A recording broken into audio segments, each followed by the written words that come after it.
maayos tayo ditong subwoofer. Yung brand niya is Panaton. Ito siya guys.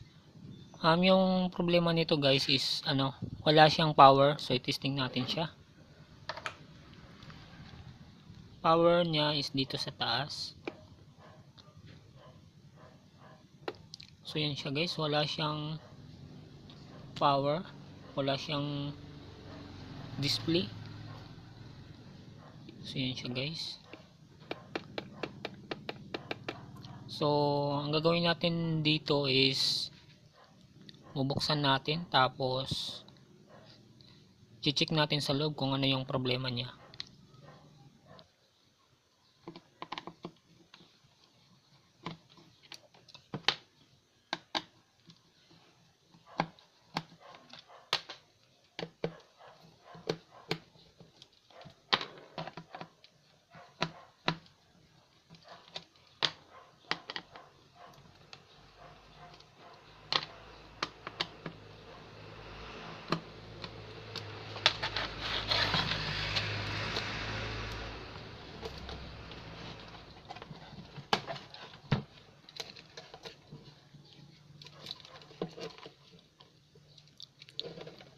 So ito guys yung yung board niya.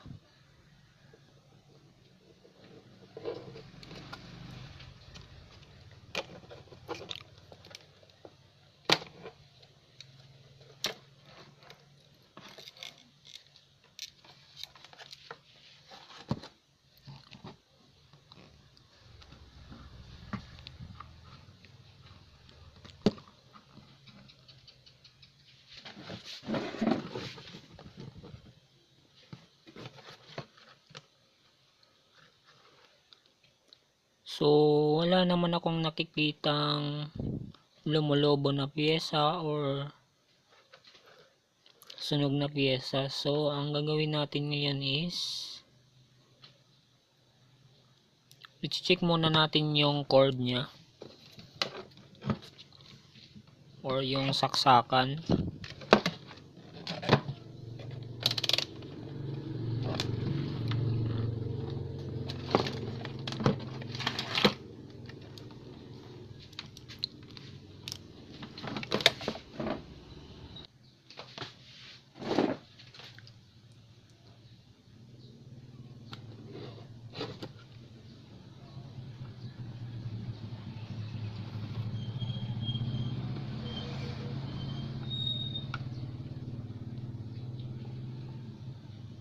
So okay naman yung cord. So posible ito dito sa may sa may power supply.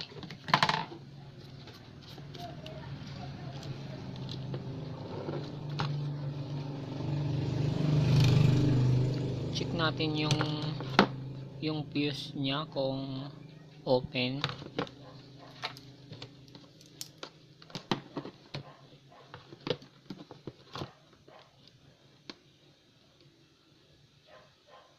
So okay naman yung fuse.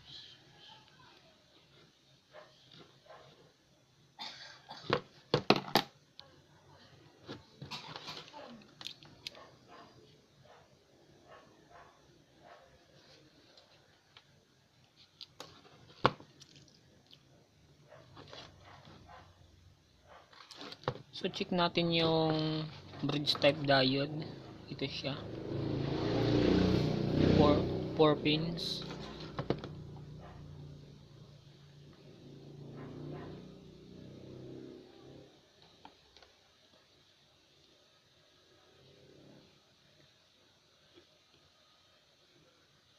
So okay naman yung diode. So yung primary capacitor naman yung i-test natin. So check lang muna natin kung may karga pa. Baka may karga is mag-spark siya guys pag nag-short.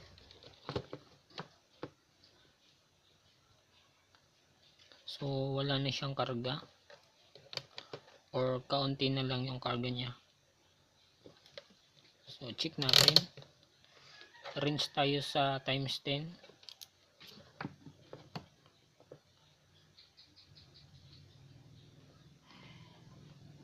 So okay naman. So yung kapag mag-check kayo ng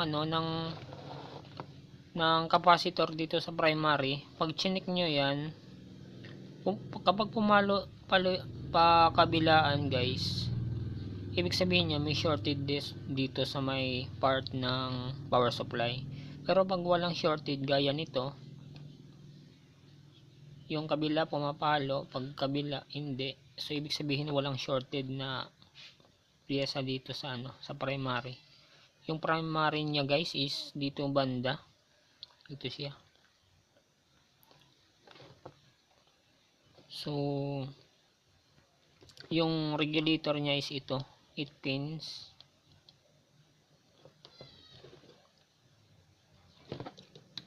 Tsaka meron siyang SMD diode. Okay naman. Okay naman yung diode.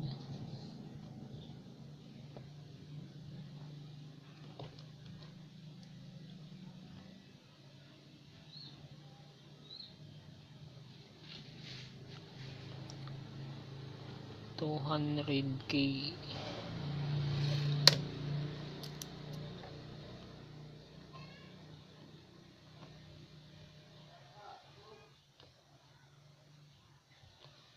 Okay lang naman yung resistor. Check natin yung Zener diode papuntang feedback. Range natin sa times 10.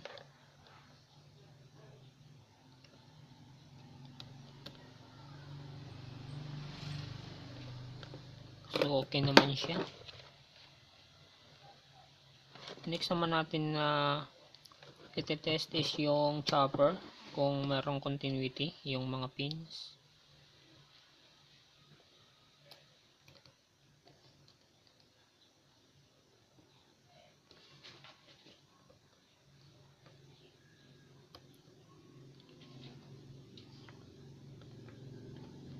So dito sa dalawang pins na to may continuity siya, pero dito sa may kabilang pins wala siyang continuity. Ito sa secondary mayroon continuity. So try lang muna natin siyang tanggalin yung or ihang yung chopper transformer.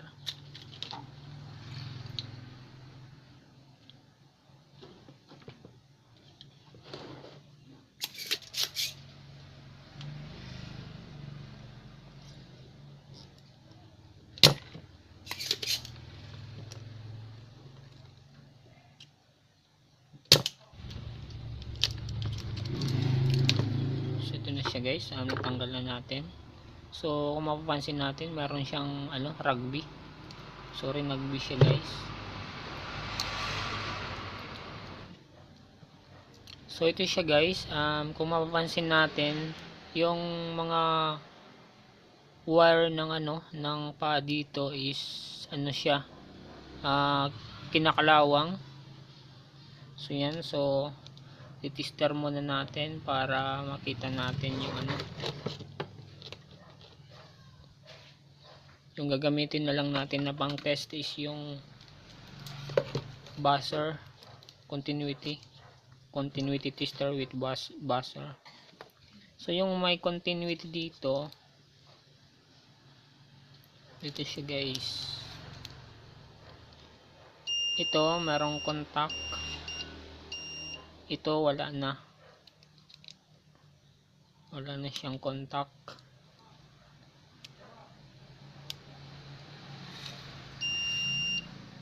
Ito wala ng contact.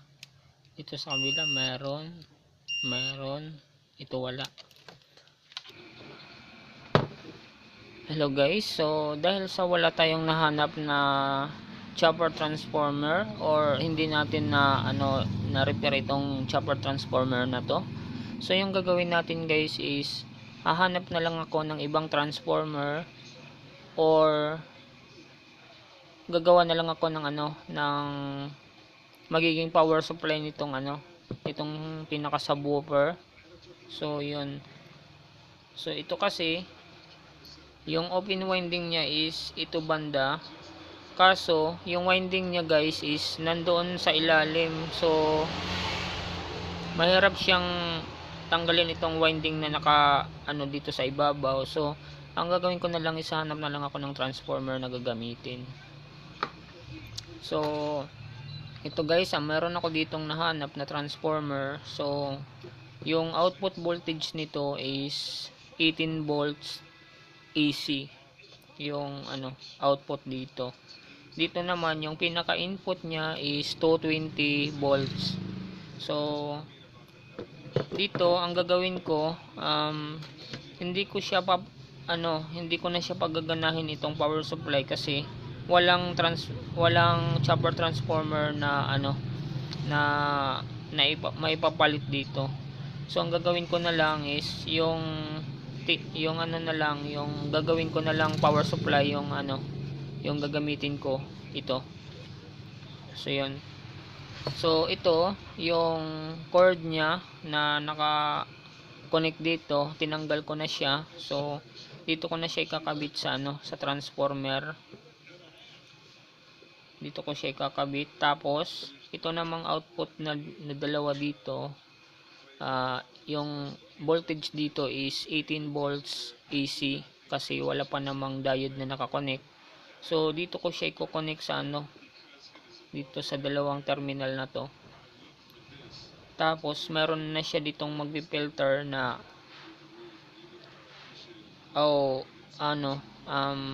meron na ditong magre-rectify or meron na ditong diode.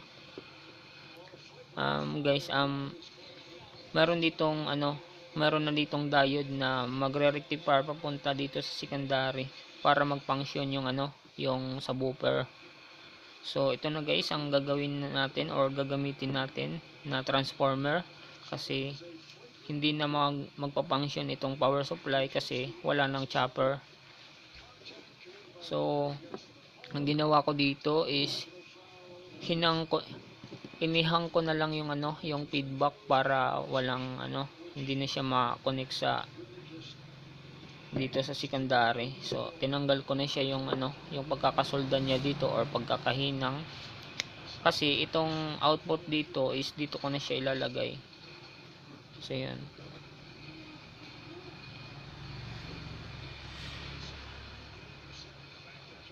So titestingan natin muna guys bago natin i-assemble kung mag-power doon sa sa subwoofer. So testingan lang muna natin.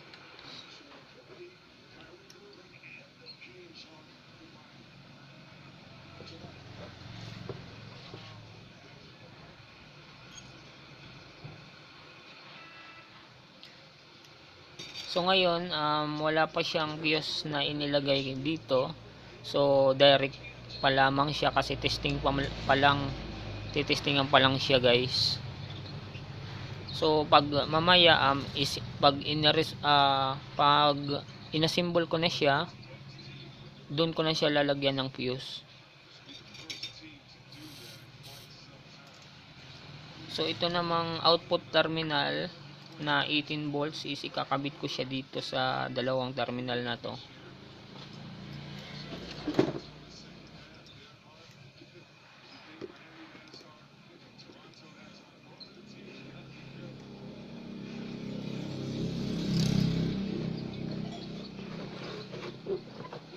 So ito guys, ginawa na lang ng paraan para gumana itong subwoofer. So yun guys. So dito nga pala yung ginamit lang dito is transformer lang, wala nang ibang piyesa. So yun. So ito na siya guys, nakakonect na yung AC input 220, ito naman yung output 18 volts AC. Tapos may ko-connect sa kanya na dalawang diode na nakaparallel dito sa likod. Ito siya. So yun. So yun yung magre-rectify para maging DC yung voltage ng 18 volts or maging 18 volts DC na siya pag lumabas na siya dito sa may mga diode na to. So yun. So kukunin natin yung ano, yung subwoofer.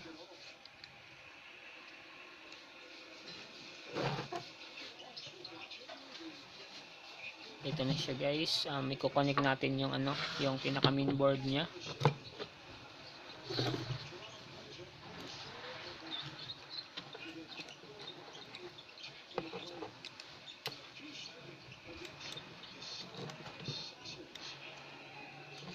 So yun na siya guys. Na-connect ko na itong ano, papuntang LCD niya dito sa front. Ito naman yung ano, yung subwoofer speaker. So yan, na-connect na natin. So ang gagawin natin muna is i-testing muna natin siya guys. Testing muna natin siya kung mag-power na yung ano, subwoofer.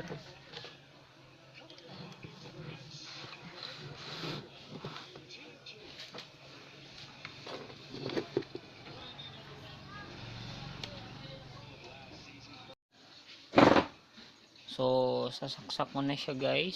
So ito yung cord niya. So isasaksak ko na. Yan. So titignan natin dito sa front niya. So yun siya guys. Meron na siyang ano, may display na mga ano dito, go hit. So ipa-power on natin.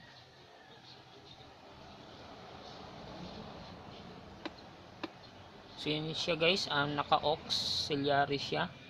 So 20 yung volume niya guys. Ito kasi yung volume. Full 20. So pahinaan lang natin. So yun guys.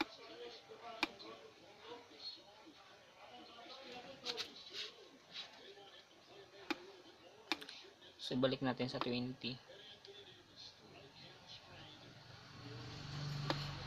or 30. Naka 30 yung volume niya guys. So ibig sabihin may power na yung subwoofer. So yung ginawa kong ano, pinaka power supply niya is yung transformer na lang yung ginamit ko. So yan siya guys. So wala nang ibang piyesang ginamit dyan guys, transformer lang. So yan. So ang gagawin ko dito is i-assemble ko na muna siya guys bago natin siya i-testing. So yun guys, tatanggalin lang ulit natin para may assemble.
So ang gagawin lang muna natin guys is ilalagay lang muna natin itong transformer doon sa loob ng box.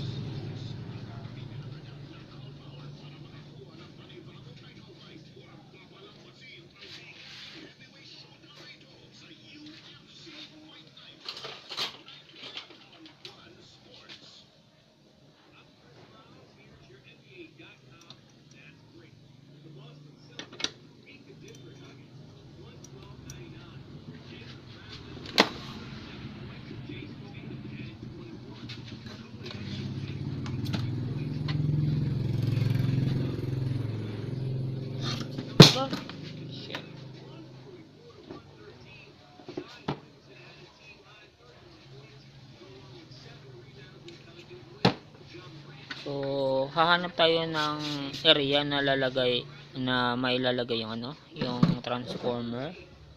So dito na lang guys sa ano, sa ibaba.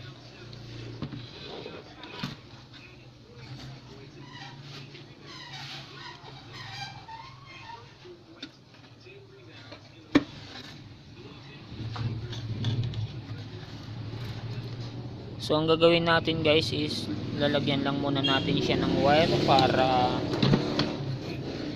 madali na yung ano, pagkakabit ng or pagsusolda.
So yun na guys, nasara na natin. So iti-testing na natin siya guys. So yan siya guys, meron na siyang display. So yan, pa-power on natin. So yan guys, naka-auxiliary siya. So lalagyan lang natin siya ng ano, ng input ng sounds. So ito na siya guys, may iti-testing na natin.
So yun na guys, okay na. Sana may natutunan kayo dito sa ginawa kong video. So dito na lang guys.